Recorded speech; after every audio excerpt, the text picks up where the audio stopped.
que tudo seja usado, ó Deus, para o louvor do teu santo nome, Pai. Pai, em nome de Jesus, também queremos te colocar nas tuas mãos a vida do irmão Mateus.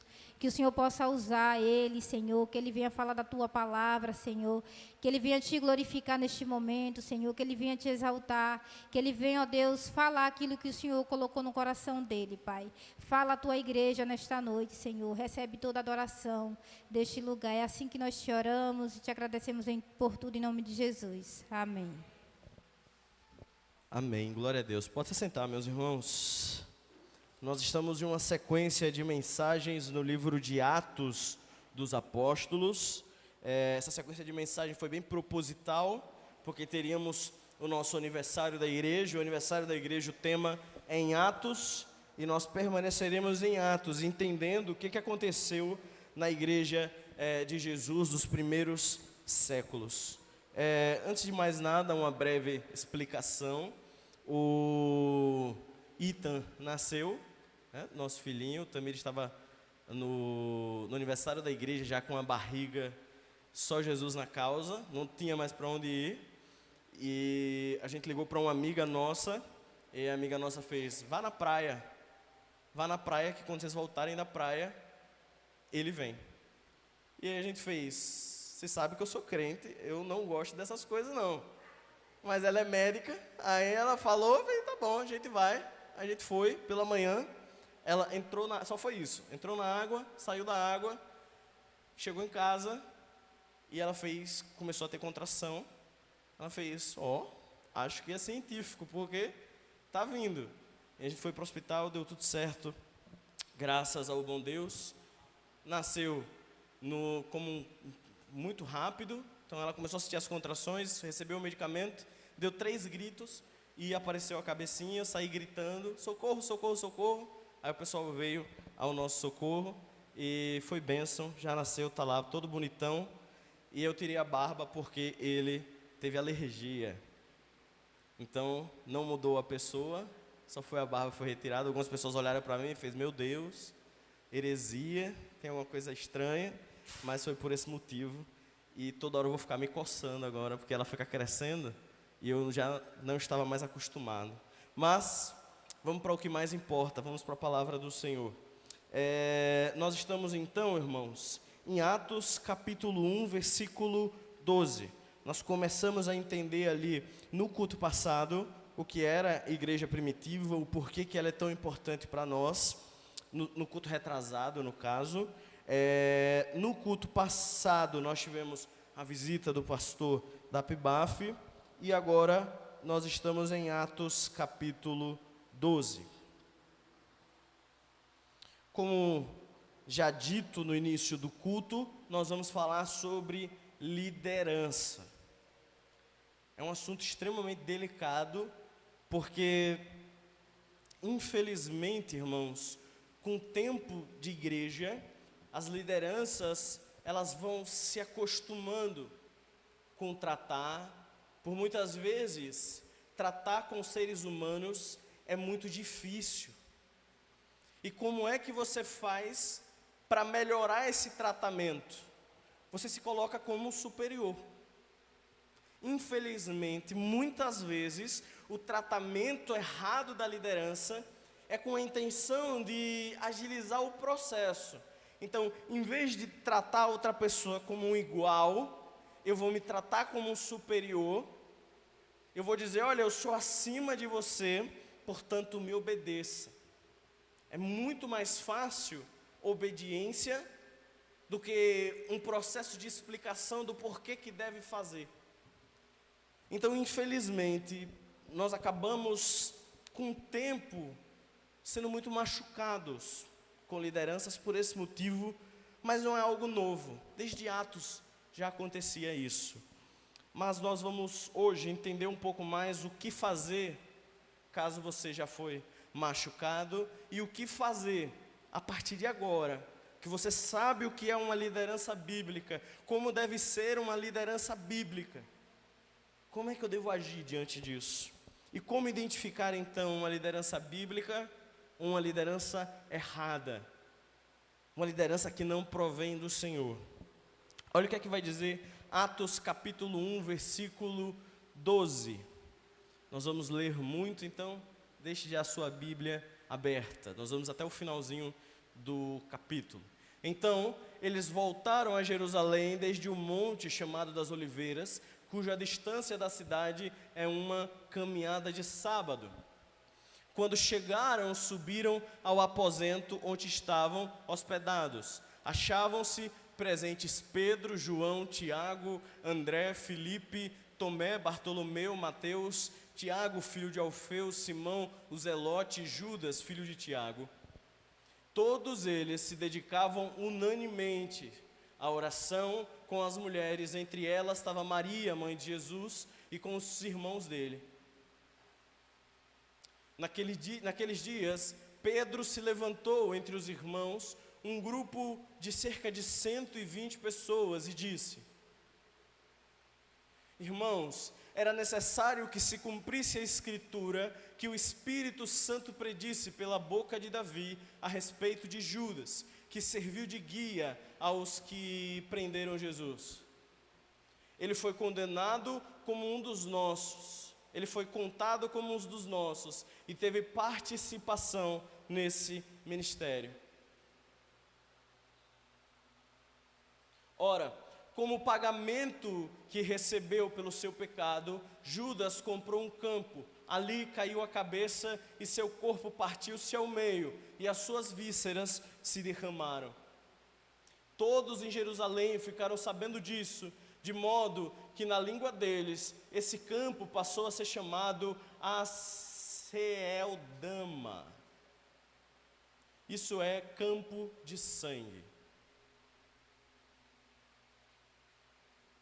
Porque, prosseguiu Pedro, está escrito no livro de Salmos: fique no deserto o seu lugar, não haja ninguém que nele habite, e ainda que outro ocupe o seu ofício.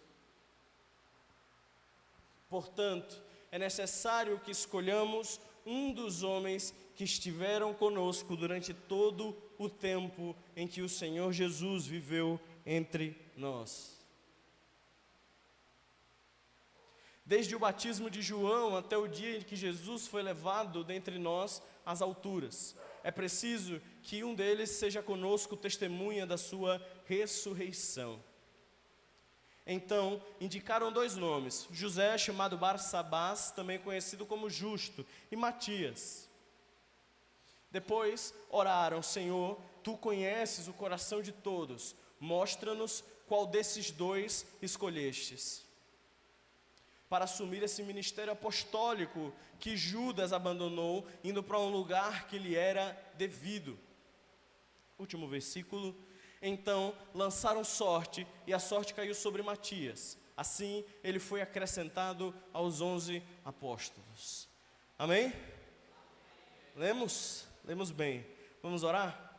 Feche seus olhos. Senhor Jesus, muito obrigado, Pai, que durante essa noite o Senhor venha trazer cura aos nossos corações, que o Senhor venha trazer divisão aos nossos corações sobre o que houve antes e o que acontecerá em nossas vidas, como tratamos lideranças, como vivemos abaixo de lideranças, como vivemos ao lado também de lideranças e como devemos caminhar uns com os outros para que possamos um dia chegar ao Senhor.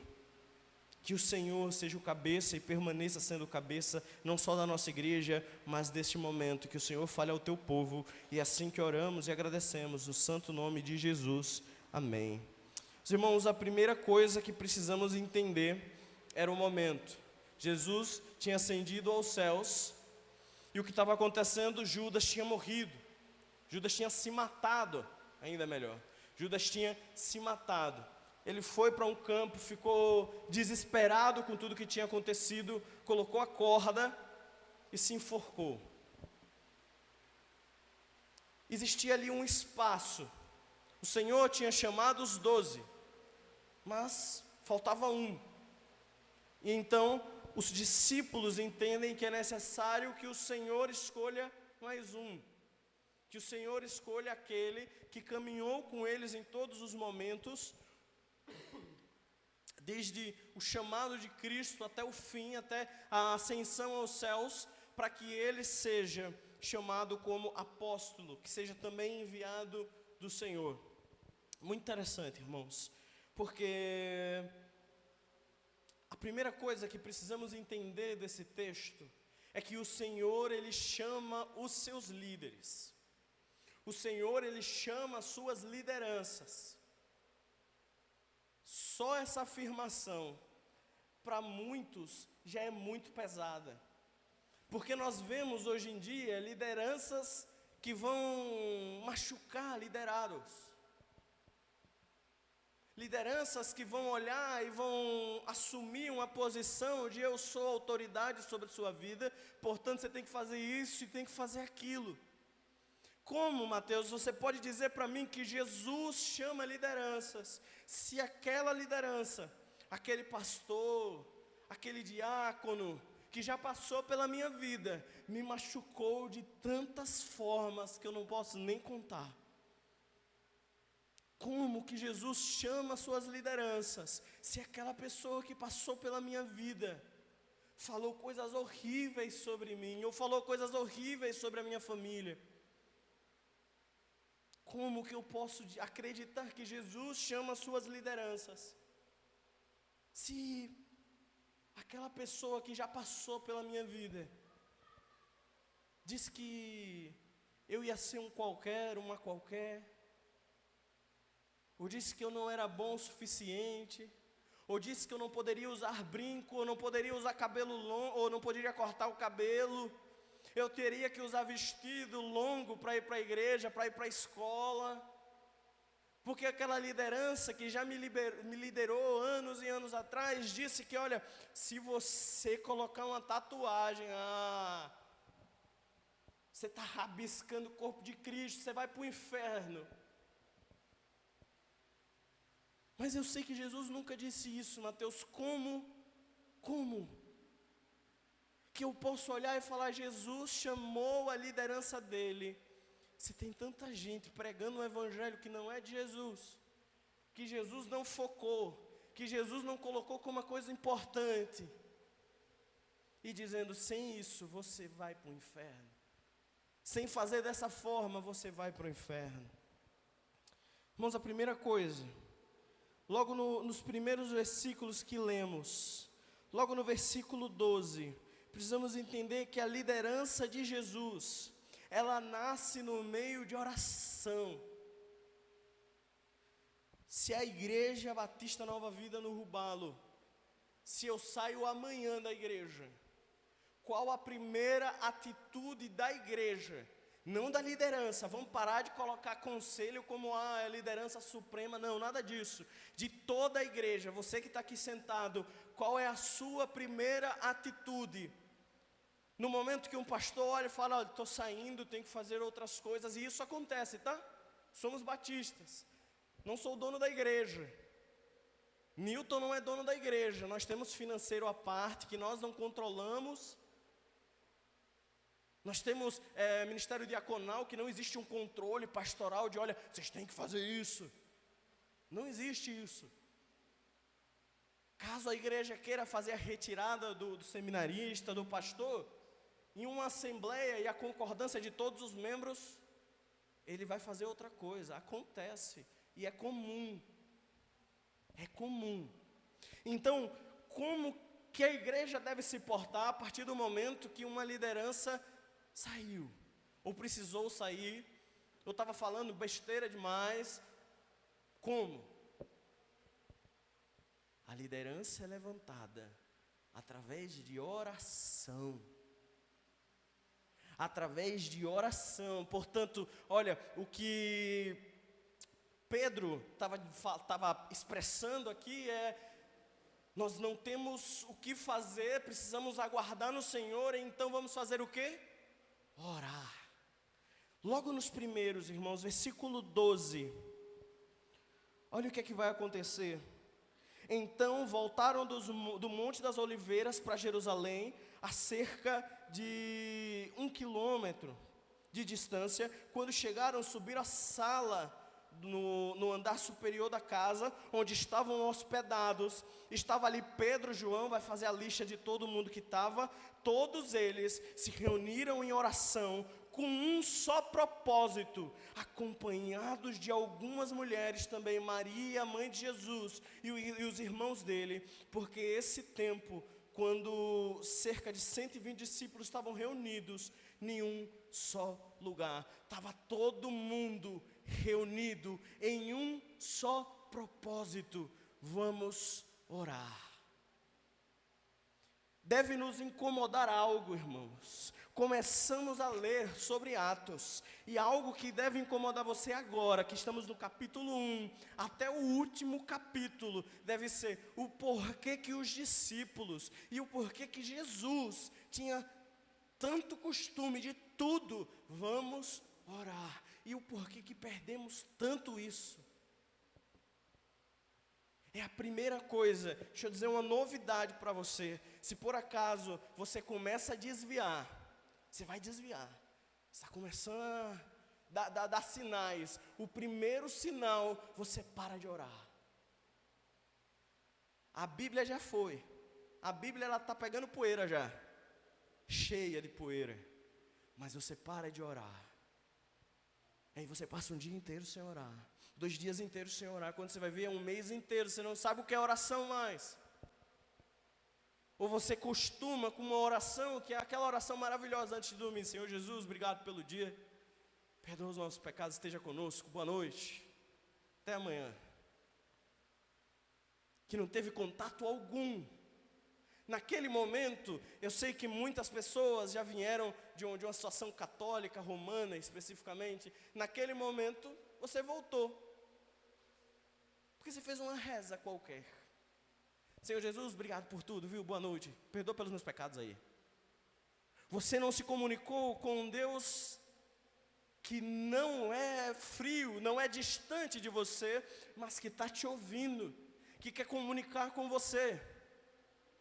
Então é a primeira coisa, a liderança da igreja. E aqui falo também especificamente para aqueles que já são líderes na igreja. Seja líder de PGM, Ezequiel, nosso diácono, seja líder de qualquer outro ministério, líder dos homens, a liderança da igreja precisa ter costume e vida de oração. Porque Jesus orava, irmãos. Se tem uma pessoa que não precisava orar, era Jesus. Mas antes de tudo, ele estava orando. Antes de tudo, ele estava parando e falando: que seja feita a sua vontade, Senhor. Se tem uma pessoa que não precisava de nada disso, era Cristo. Pois sabemos que ele não tinha pecado algum, mas mesmo sem pecado, ele dizia: Senhor, que seja feita a sua vontade. Mesmo sem falhas, mesmo sem erros, mesmo sendo Deus, ele estava dizendo: Senhor, que seja feita a sua vontade. Estava orando pelos discípulos. Certo momento ele vai dizer: olha, Satanás pediu para te peneirar, mas eu intercedi por você. Mateus, sempre tem aquela história do irmão que vai dizer: olha, eu não estava conseguindo dormir, peguei a Bíblia, li um versículo, o sono veio. É isso que acontece comigo. Eu vou orar, fico com sono, então ora em pé, irmão. Eu vou ler a Bíblia e eu fico com sono, então lê a Bíblia em pé, irmão. Lê a Bíblia em pé, irmã. Duvido ficar com sono. E se ficar, não vai cair no chão. Se cair no chão, a gente tem que ver o que está acontecendo. Vamos trocar a Bíblia. Falar, vamos botar essa aqui, de repente caiu algum pó de maracujina. Você abre e desmaia. Então, em nome de Jesus, precisamos. E quando liderança, estou falando como todos nós precisamos. Todos nós precisamos entender que, olha, a coisa mais importante para o Senhor eram os seus momentos de: eu me afasto de tudo isso e eu vou orar. E aí eu não vou me preocupar, irmãos. Eu não vou. Quando você tem uma igreja que entende o poder da oração, a gente para de se preocupar com besteira. Sabe? Sabe por quê que você olha nas redes sociais e aí você vai ver uma ruma de igreja? Ah, vamos fazer boate para chamar o jovem, vamos fazer festa para chamar o adolescente, vamos fazer um acampamento diferente. Às vezes a gente bota os adolescentes ali, faz uma brincadeira, todo mundo se abraça, de repente tem um namorinho ali. Sabe por que de tudo isso? Porque a igreja não entendeu que foi chamada para viver uma vida de oração e depender inteiramente de Jesus. Sabe quem é que protege os nossos filhos no colégio de todo mal? De toda a conversa do amiguinho que só quer falar besteira? Não sou eu olhando e falando assim, olha, você não vai falar com ninguém, você não vai falar com ninguém. Eu tenho que fazer a educação em casa, mas orar, dizendo, olha Senhor, cuida dele, cuida da mente dele, cuida da mente dela. Olha Senhor, faz dela um dinamite naquela escola. A nossa oração deve ser porque nós queremos jovens e adolescentes cheios do Espírito Santo, fazendo como Pedro, se levantando e dizendo assim, olha, eu quero fazer um culto aqui na escola. Eu não vou pregar, não tenho jeito, mas a gente chama alguém. Vamos chamar uma pessoa, vamos fazer todo mundo cantar aqui na escola para Jesus. Por que não? Ah, Mateus, eu ouvi isso essa semana, escola está tão perdido. Eu fiz, por quê? E a pessoa tem um filho. Eu fiz, o povo só fala besteira, e vem os amiguinhos falando de pornografia, e é só TikTok, joga pro ladinho. É todo mundo perdido. Eu fiz, e o seu filho está fazendo o que diante disso? Tá nada, eu fico em casa ensinando. Eu fiz, olha, a agressividade para ele ser crente não adianta nada. Se eu chego para a Zoe, se eu chego para o Ethan, se eu chego e falo bem assim, olha, você vai ser crente, tem que aceitar Jesus, vai batizar, viu? Está fazendo 13? Ah, vai batizar, menino. Que conversão é essa? Que fé é essa? Que crença de que Deus pode todas as coisas é essa? Não é. Sabe o que é que eu devo fazer em vez de gritar falando isso? Meu amor, vamos ler a Bíblia junto. Eu só quero que você entenda o Jesus que seu pai ama e que sua mãe ama. Eu quero que você veja o meu amor por Jesus e se apaixone pelo Jesus que eu amo. Mas sabe por que a gente não faz isso? Porque é difícil. Porque a gente está fazendo uma coisa e Satanás implementou uma coisa na igreja. Seríssimo, irmãos. Tem um texto bíblico salvo engano, Romanos, que Paulo vai olhar e fazer assim, queridos, podem olhar para mim, que eu estou olhando para Cristo, como liderança. Queridos, olhem para mim, eu estou olhando para Jesus. Posso ter meus erros, mas vocês vão ver eu pedindo desculpa, porque eu estou olhando para Jesus. Então me vejam como exemplo, não é problema. Aí o Satanás olha e faz assim, olha, igreja, qualquer pessoa que falar assim, olha para mim que eu estou olhando para Jesus, ele está se achando. E aí você como pai, como mãe, como amigo de uma pessoa para evangelismo, não faz isso.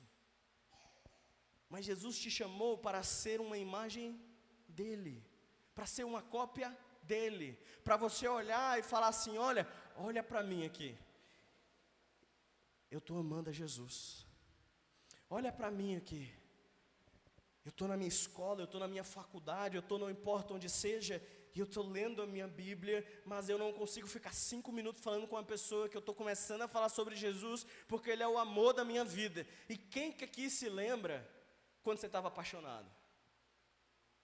Temos muitos casados. Quem aqui se lembra da época da paixão? Aqueles primeiros meses, talvez aquele primeiro ano. Eita, abriu um sorrisão.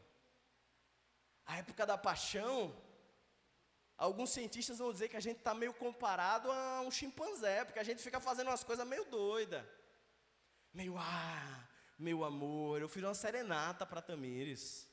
Fui na Unite, me ajoelhei e fiz, você é o amor da minha vida. Tinha 2 meses, emocionado todo. mas é a época da paixão. O que nos falta é entender que Cristo nos salvou e eu preciso viver apaixonado por Ele. Essa época da paixão, eu preciso mais do Senhor, precisa ser constante na minha vida. Precisa ser algo permanente. Você está no seu trabalho pensando, eu estou doido para chegar em casa e ver o que foi que Paulo fez, que eu soube que ele brigou com Pedro em Gálatas. E que briga foi essa? O porquê que eles brigaram? Eu preciso olhar e falar assim, meu Deus, eu li todo o Apocalipse, não entendi nada, que legal, agora eu vou pegar todas as minhas perguntas, vou lá na igreja, vou perguntar ao pastor, e provavelmente ele vai olhar para mim e falar assim, irmã, também não entendo metade, vamos estudar junto. Eu vou te dizer uma novidade, não entendemos uma boa parte. Uma boa parte. E está tudo bem. A gente senta e analisa juntos. Olha, irmãos, nesse tempo aqui era isso, agora nisso aqui é isso. Mas o que é isso tudo? Desejo por uma palavra que te deu vida. Saiba de uma coisa, esse texto aqui, todo esse texto, ele tem mais sangue do que qualquer prisão, do que qualquer coisa, do que qualquer assassinato na nossa época. Esse texto aqui tem mais sangue do que Hitler conseguiu derrubar em toda a Segunda Guerra Mundial. Irmãos e irmãs, pessoas, homens e mulheres, morreram para que você tivesse esse texto nas suas mãos. A nossa Bíblia, essa é a importância do nosso texto. Essa é a importância do texto que muitas vezes está lá na sua casa, pegando poeira. Essa é a importância do texto que você diz, eu abro a minha Bíblia e dá sono. Deu morte para muitos irmãos. Está dando sono em você. Fique em pé e lê. Porque não tem que ser comodismo, irmãos. Pessoas morreram para esse texto chegar a você. Para você saber o que aconteceu com Cristo. O que aconteceu com a sua igreja. E como devemos ser igreja. Portanto, também precisamos ver tudo isso em nossas lideranças. A liderança de Cristo, ela precisa te chamar para a oração. Então, se você que é líder, e você que não é líder, você que é um irmão, que daqui a pouco precisa estar na liderança, afinal de contas, assim é a vida cristã. Uma hora ou outra você vai olhar e vai pregar o evangelho para uma pessoa, então você é um líder sobre a vida daquela pessoa. Você é uma pessoa que vai estar ajudando ela na caminhada cristã. Você precisa entender que o centro da sua vida, o respirar do seu dia, precisa ser oração.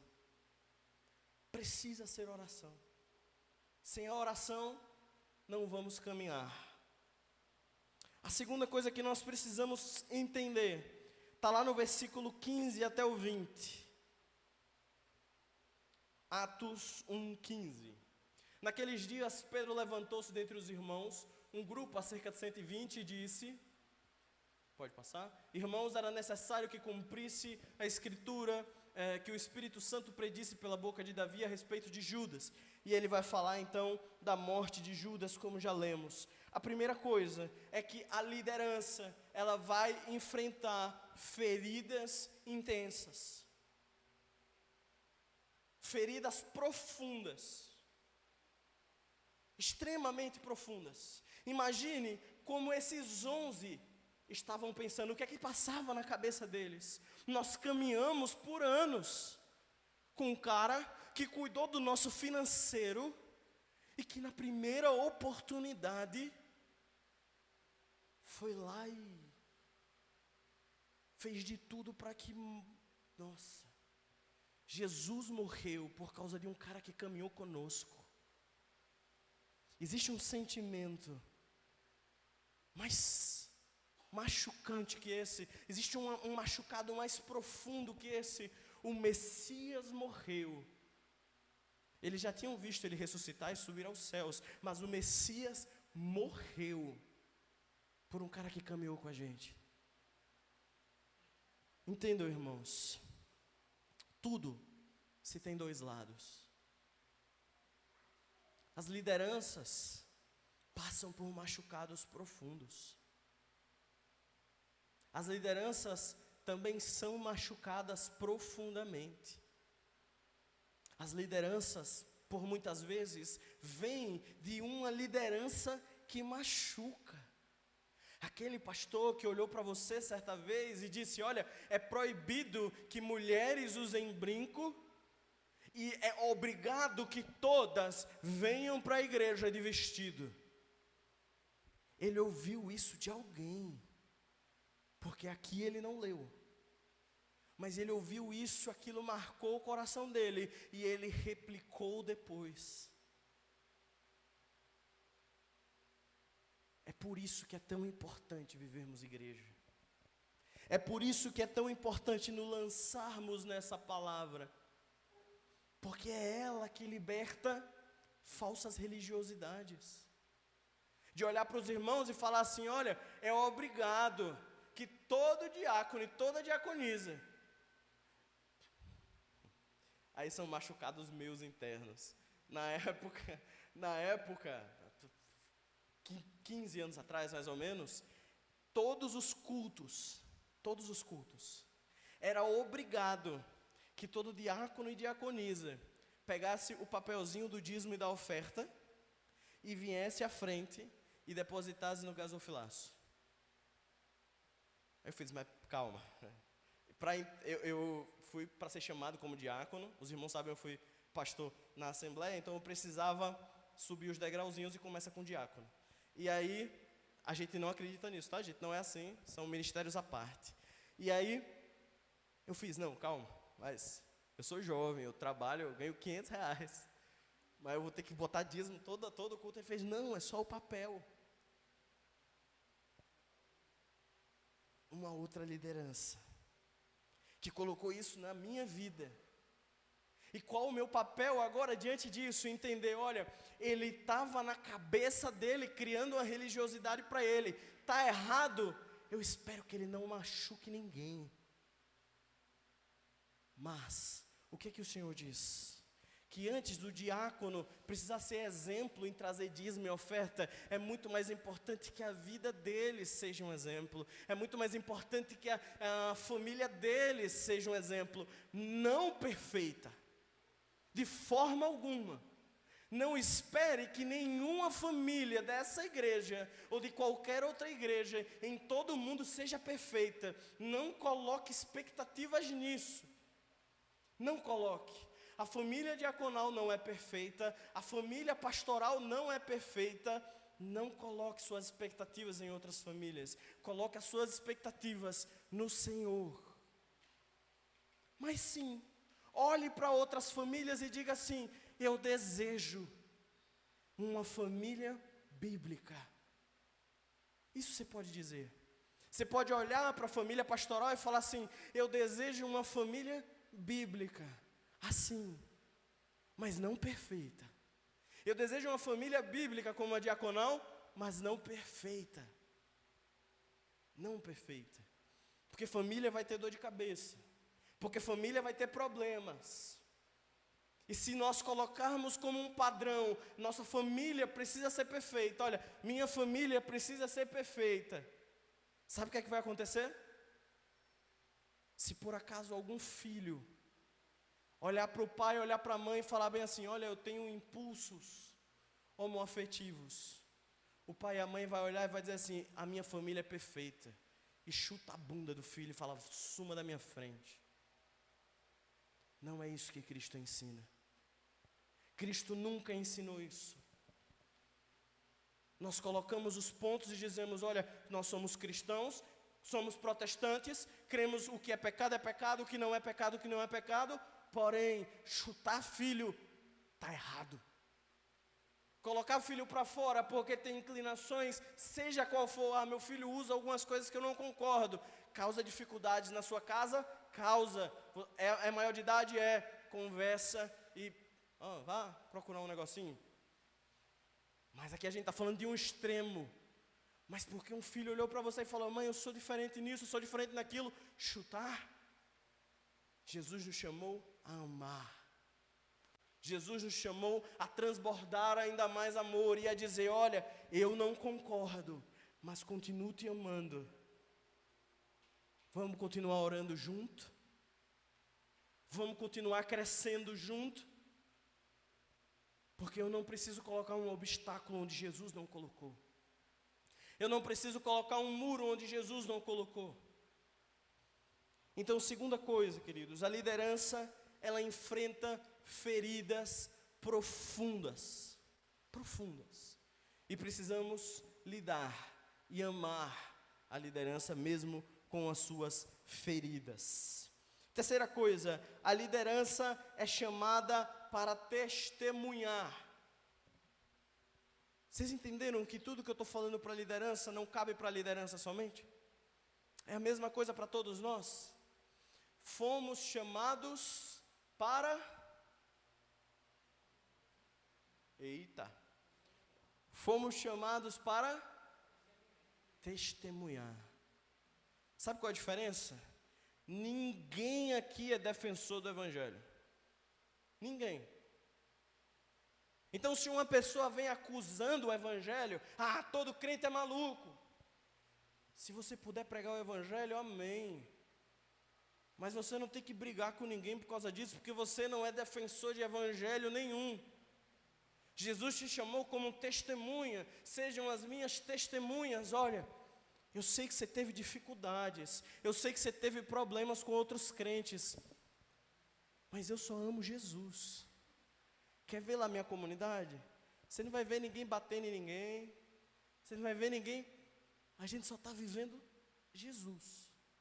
Temos falhas, temos erros, mas procuramos viver Jesus. O que é isso? Sou testemunha, não sou defensor de evangelho. Então eu não fico em toda esquina batendo em pessoas de outras religiões, por exemplo. Passa um bandista do meu lado, eu olho e falo: meu Deus do céu, vai para o inferno, viu? Por que eu não faço isso? Porque eu estou defendendo uma coisa que Jesus não fez. Jesus também não me chamou para fazer. O que Jesus me chamou para fazer? Amar. Estar perto. Quando um bandista, quando qualquer pessoa de qualquer religião, é porque as religiões afronaturalmente fazem mais parte do nosso convívio. Um católico é uma religião diferente da nossa, completamente.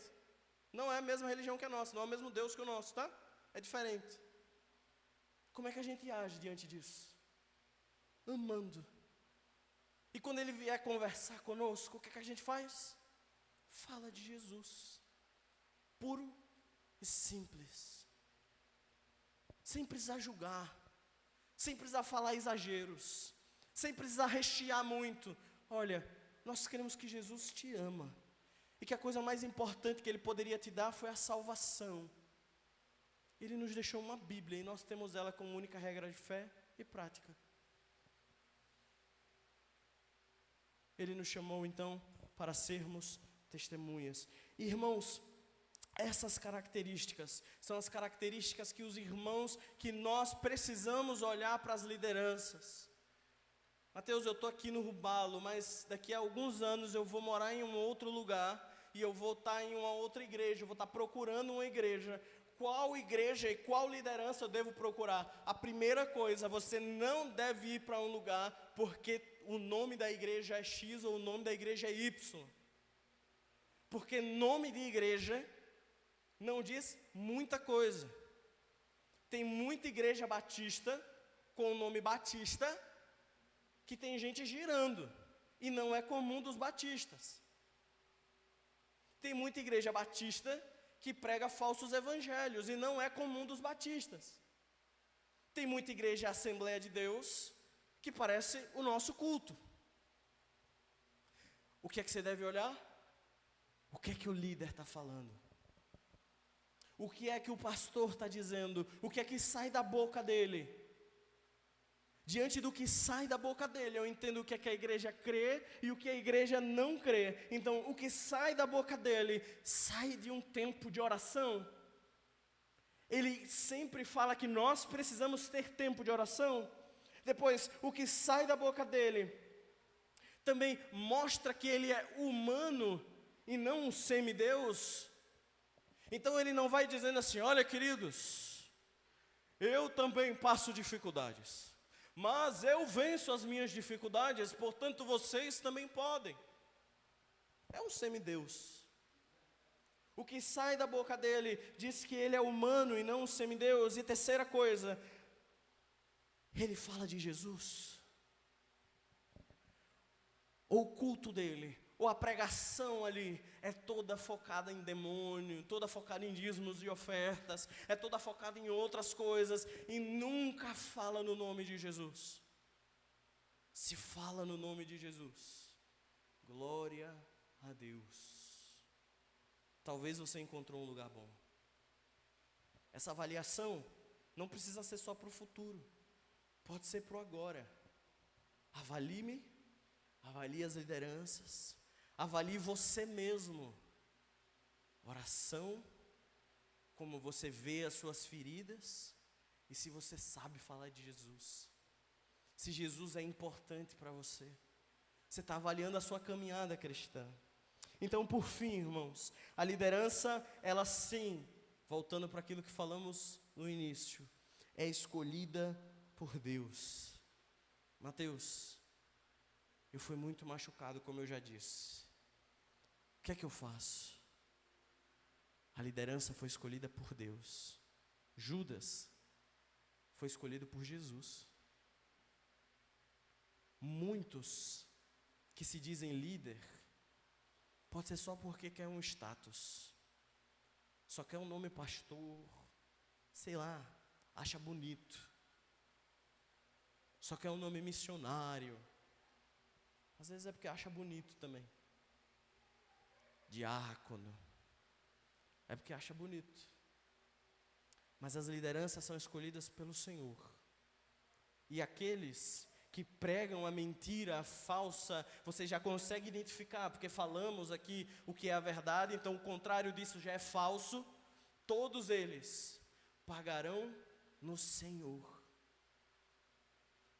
Você pensar e olhar para trás dizendo: já fui muito machucado por lideranças que passaram na minha vida, e lideranças às vezes nem sempre pastor, às vezes líder de PGM, célula, pessoas que estavam à minha volta, já fui machucado pela igreja. Você precisa entender que quem está sendo atrasado aqui é você, que quem está ficando para trás aqui é você, que quem está perdendo aqui é você. Deixa tudo que passou para trás e diga: Senhor, eu quero um novo momento. Eu quero dar uma nova chance a viver mais profundamente na minha igreja. Eu não quero somente esquentar o banco. Eu quero pensar que daqui a pouco a gente vai ter um acampamento de crianças. E eu quero pensar junto com as irmãs das crianças. Eu quero ajudar. Eu quero vir ajudar a pintar a igreja. Ainda tem um negocinho ali para pintar. Eu quero ajudar a ajeitar ali os negocinhos aqui, os negocinhos ali. Eu quero participar do que Deus está fazendo na minha comunidade.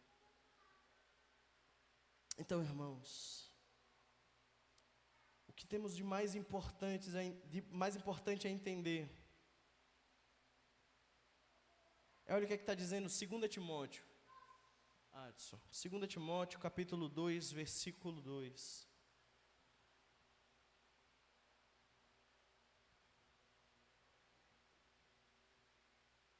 As palavras que me ouviu dizer na presença de muitas testemunhas, confiem a homens fiéis que sejam também capazes de ensiná-las a outros. Jesus, mesmo em meio ao Judas, que muitas vezes são levantados pela vontade de Deus, muitos continuam amando a Jesus e se entregando por completo a Ele. Você, agora, essa noite, tem todas as ferramentas para identificar a liderança de Deus e a liderança que não é de Deus. E todas as ferramentas para identificar se você está no caminho correto ou não. Agora a responsabilidade não está mais na liderança. A responsabilidade está em você. Avalie as pessoas que falam de Deus para você. Avalie as pregações que você ouve na sua casa. Ele está falando como humano, ele está falando de oração, ele está falando de Jesus. Sim, que palavra abençoada. Então que essa palavra possa estar em nossas vidas, irmãos. Não somente hoje, mas em todo o nosso caminhar. Se você só puder lembrar de uma coisa, lembre que a coisa mais importante é a oração.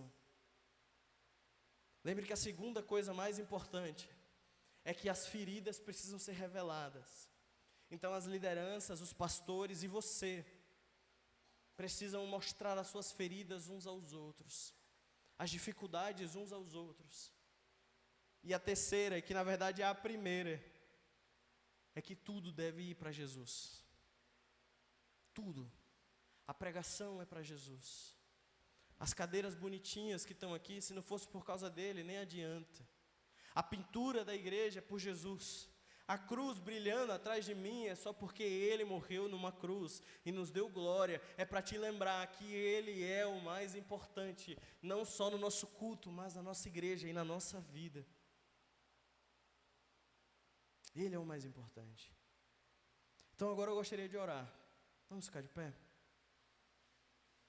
Essa oração, louvor vai me ajudar. Eu vou começar e em seguida eu vou dar um tempo. Eu não sei se alguma liderança em algum momento já te machucou. Impossível saber isso. A gente não teve tanto tempo de conversa, espero que tenhamos. Eu não sei se alguma liderança ou a igreja de uma forma geral, um irmão de uma forma geral, já falou coisas que machucaram o seu coração. Mas uma coisa que eu sei é que isso te paralisa mais do que ele, mais do que ela. E que não pode te paralisar mais. Então esse momento de oração que nós teremos agora, vai ser um momento em que você vai colocar isso para o Senhor. Você vai colocar para o Senhor as dificuldades e os problemas que você já teve com a igreja. Esquece qualquer outra coisa. Mas Jesus, sabe, fofocaram na minha vida. Sabe, Jesus, eu confiei nele, eu confiei nela, e quando eu fui ver, toda a igreja sabia. Eu confiei nele, eu confiei nela, e agora eu não consigo mais viver igreja, eu sinto-me travado em alguns momentos por causa disso. Então vamos orar. Senhor Jesus, é o Senhor que conhece os corações. Agora eu peço, Pai, sabemos que muitos que dizem que por amor ao Senhor machucaram uns aos outros. Muitos que por amor a Jesus, por dizer por amor a Jesus, mas por não entender o amor de Jesus, tentaram agir com uma liderança tóxica, uma liderança que machuca, uma liderança que muitas vezes devasta. Falas, em muitos momentos, ações que podem ter acontecido e que só o Senhor viu e aquele coração. Eu não posso curar nada, Senhor, porque todo o poder está no Senhor. Mas oramos e pedimos que em nome de Jesus, o Senhor venha trazer à mente e os corações todos esses momentos, Pai. Momentos de tristeza, momentos em que de alguma forma a pessoa não se sentiu valorizada, não se sentiu parte da igreja. O Senhor venha trazer aos nossos corações.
Senhor Deus vai dizer em Jeremias, capítulo 29, versículo 12: então vocês clamarão a mim, virão a mim, e orarão a mim, e eu os ouvirei. Senhor, pedimos que essas orações possam chegar ao Teu santo altar, Pai. Que esses corações feridos possam ser restaurados pelo Espírito Santo. Que muitas vezes falhamos como igreja, sentimos dificuldades como igreja a tratar o outro, mas pedimos, Jesus, que todas essas dificuldades, todos esses problemas, tudo que afasta a comunhão, que afasta o trabalho, a vida em igreja, possam ser saradas pelo Espírito Santo, possam ser curadas pelo Senhor Jesus. A partir de hoje seja colocado um antes e um depois.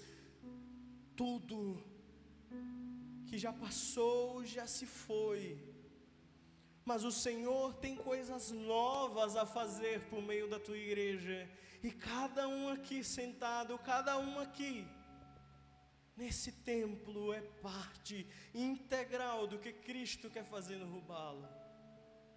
Então, Jesus, separa-nos, joga fora o que se passou e nos dá um novo momento no Senhor, um novo momento de entrega, um novo momento de vida no Senhor. É assim que nós oramos e agradecemos, Pai. Que a bondade de Deus Pai,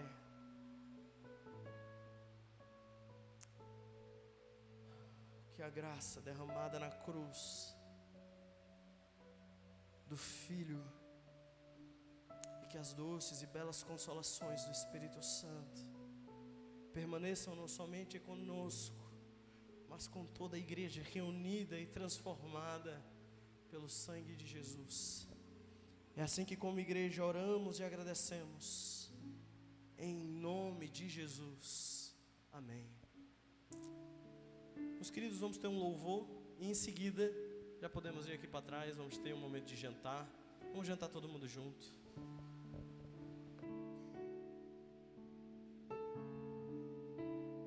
Digno dessa canção, só Tu és, Senhor.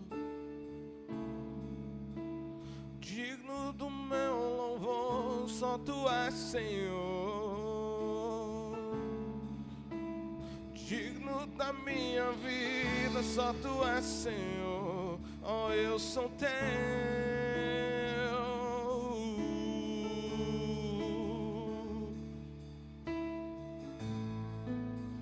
Nome que é sobre todos, só Tu és, Jesus. Fonte da salvação, só Tu és, Jesus. Digno da minha vida, Tu és, Jesus. Só eu sou Teu, eu sou Teu. Santo, és incomparável, és inigualável. Abre os meus olhos, Senhor, mostra quem Tu és e enche o meu coração do amor que faz mudar o mundo. Oh, oh,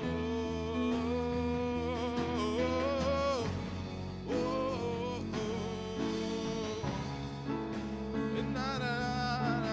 Eu vou construir minha vida em Ti.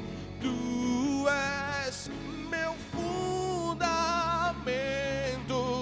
Eu vou